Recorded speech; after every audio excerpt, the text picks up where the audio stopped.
Thank you so much. Thank you so much. Thank you. Thank you. Thank you, Dick Durbin. You make us all proud.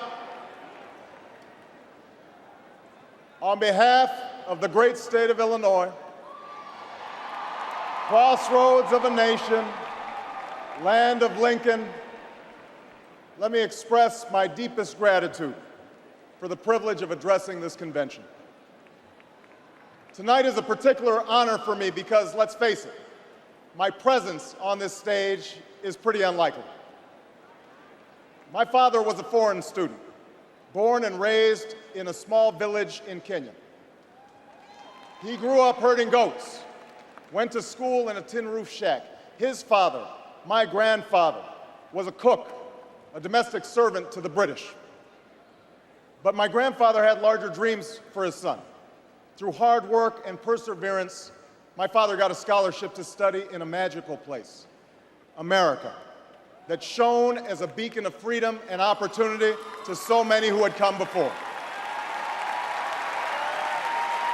While studying here, my father met my mother. She was born in a town on the other side of the world, in Kansas.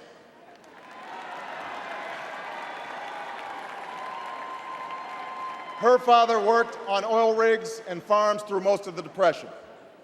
The day after Pearl Harbor, my grandfather signed up for duty, joined Patton's army, marched across Europe. Back home, my grandmother raised a baby and went to work on a bomber assembly line. After the war, they studied on the GI Bill, bought a house through FHA, and later moved west, all the way to Hawaii in search of opportunity. And they too had big dreams for their daughter. A common dream born of two continents. My parents shared not only an improbable love, they shared an abiding faith in the possibilities of this nation. They would give me an African name, Barak, or Blessed, believing that in a tolerant America, your name is no barrier to success. They imagined me going to the best schools in the land, even though they weren't rich, because in a generous America, you don't have to be rich to achieve your potential. They're both passed away now. And yet I know that on this night, they look down on me with great pride. They stand here, and I stand here today, grateful for the diversity of my heritage, aware that my parents' dreams live on in my two precious daughters. I stand here knowing that my story is part of the larger American story, that I owe a debt to all of those who came before me, and that in no other country on earth is my story even possible.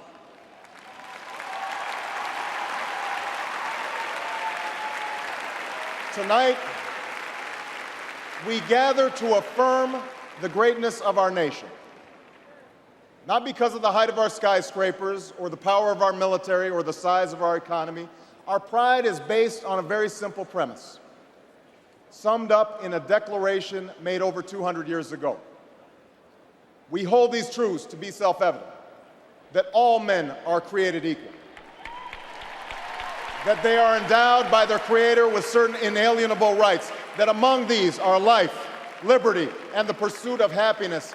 That is the true genius of America. A faith in simple dreams, an insistence on small miracles, that we can tuck in our children at night and know that they are fed and clothed and safe from harm, that we can say what we think, write what we think without hearing a sudden knock on the door, that we can have an idea and start our own business without paying a bribe, that we can participate in the political process without fear of retribution, and that our votes will be counted, at least most of the time.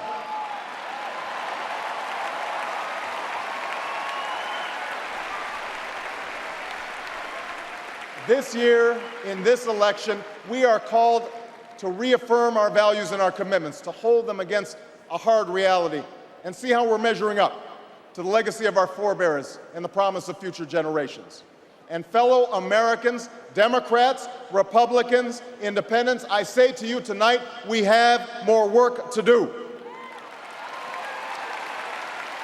More work to do for the workers I met in Galesburg, Illinois, who are losing their union jobs at the Maytag plant that's moving to Mexico, and now are having to compete with their own children for jobs that pay $7 an hour. More to do for the father that I met who was losing his job and choking back the tears wondering how he would pay $4,500 a month for the drugs his son needs without the health benefits that he counted on. More to do for the young woman in East St. Louis and thousands more like her who has the grades, has the drive, has the will, but doesn't have the money to go to college. Now, don't get me wrong. The people I meet in small towns and big cities, in diners and office parks, they don't expect government to solve all their problems. They know they have to work hard to get ahead, and they want to. Go into the collar counties around Chicago, and people will tell you they don't want their tax money wasted by a welfare agency or by the Pentagon. Go into any inner city neighborhood, and folks will tell you that government alone can't teach our kids to learn. They know that parents have to teach, that children can't achieve unless we raise their expectations and turn off the television sets and eradicate the slander that says a black youth with a book is acting white. They know those things.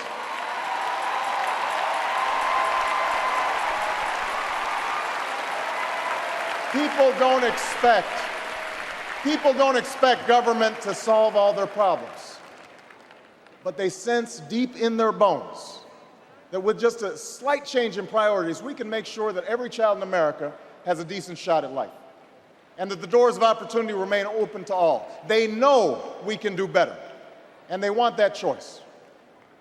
In this election, we offer that choice. Our party has chosen a man to lead us who embodies the best this country has to offer, and that man is John Kerry.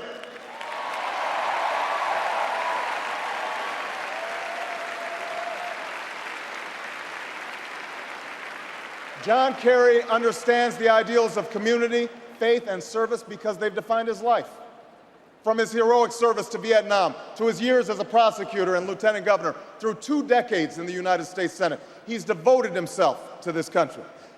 Again and again, we've seen him make tough choices when easier ones were available. His values and his record affirm what is best in us. John Kerry believes in an America where hard work is rewarded. So instead of offering tax breaks to companies shipping jobs overseas, he offers them to companies creating jobs here at home. John Kerry believes in an America where all Americans can afford the same health coverage our politicians in Washington have for themselves. John Kerry believes in energy independence, so we aren't held hostage to the profits of oil companies or the sabotage of foreign oil fields. John Kerry believes in the constitutional freedoms that have made our country the envy of the world, and he will never sacrifice our basic liberties, nor use faith as a wedge to divide us.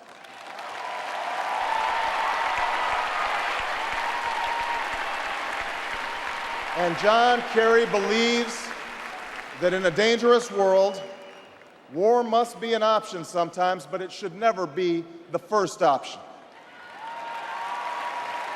You know, a while back, I met a young man named Seamus in a VFW hall in East Moline, Illinois.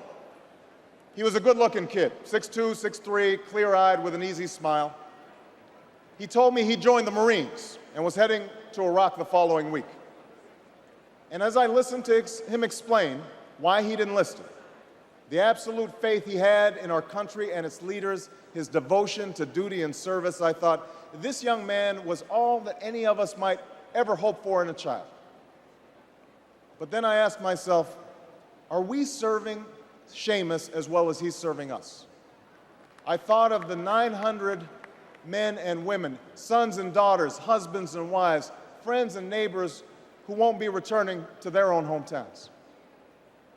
I thought of the families I'd met who were struggling to get by without a loved one's full income, or whose loved ones had returned with a limb missing or nerves shattered, but still lacked long-term health benefits because they were reservists.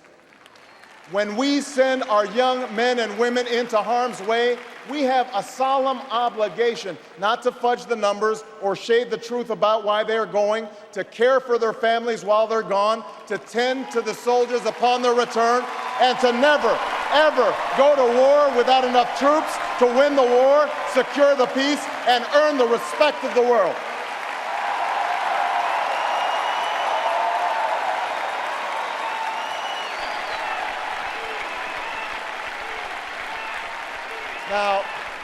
Now let me be clear. Let me be clear.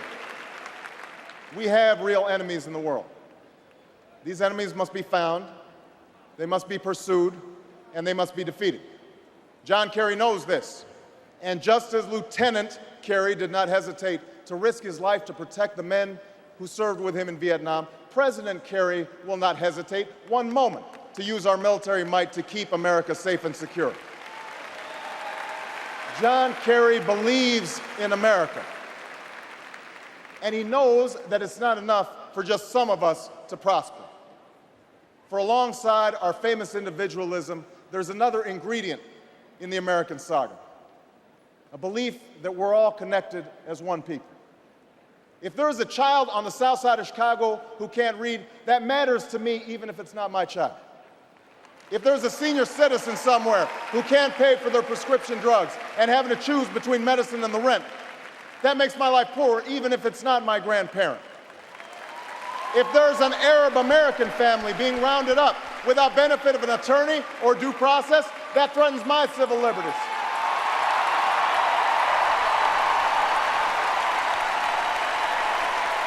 It is that fundamental belief. It is that fundamental belief, I am my brother's keeper, I am my sister's keeper, that makes this country work. It's what allows us to pursue our individual dreams and yet still come together as one American family. E pluribus unum, out of many, one. Now, even as we speak, there are those who are preparing to divide us. The spin masters, the negative ad peddlers, who embrace the politics of anything goes. Well, I say to them tonight, there is not a liberal America and a conservative America. There is the United States of America. There is not a black America and a white America and Latino America and Asian America. There's the United States of America. The pundits like to slice and dice our country into red states and blue states, red states for Republicans, blue states for Democrats. But I've got news for them too. We worship an awesome God in the blue states, and we don't like federal agents poking around in our libraries in the red states. We coach Little League in the blue states, and yes, we've got some gay friends in the red states. There are patriots who opposed the war in Iraq, and there are patriots who supported the war in Iraq. We are one people, all of us pledging allegiance to the Stars and Stripes, all of us defending the United States of America.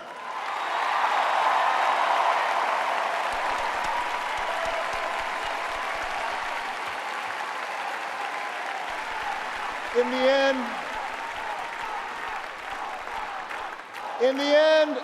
the end, that's what this election is about. Do we participate in a politics of cynicism, or do we participate in a politics of hope? John Kerry calls on us to hope.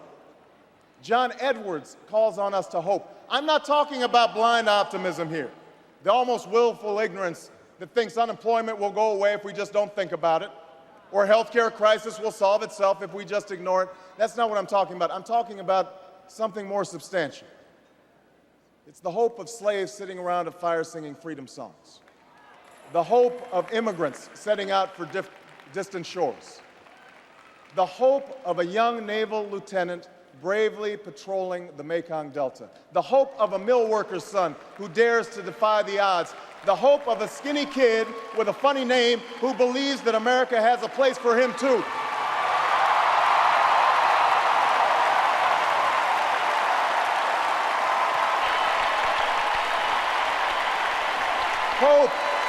hope in the face of difficulty, hope in the face of uncertainty, the audacity of hope. In the end, that is God's greatest gift to us, the bedrock of this nation, a belief in things not seen, a belief that there are better days ahead. I believe that we can give our middle class relief and provide working families with a road to opportunity. I believe we can provide jobs to the jobless, homes to the homeless, and reclaim young people in cities across America from violence and despair. I believe that we have a righteous wind at our backs, and that as we stand on the crossroads of history, we can make the right choices and meet the challenges that face us. America, tonight, if you feel the same energy that I do, if you feel the same urgency that I do, if you feel the same passion that I do, if you feel the same hopefulness that I do, if we do what we must do, then I have no doubt that all across the country, from Florida to Oregon, from Washington to Maine, the people will rise up in November, and John Kerry will be sworn in as president, and John Edwards will be sworn in as vice president, and this country will reclaim its promise, and out of this long political darkness, a brighter day will come. Thank you very much, everybody. God bless you.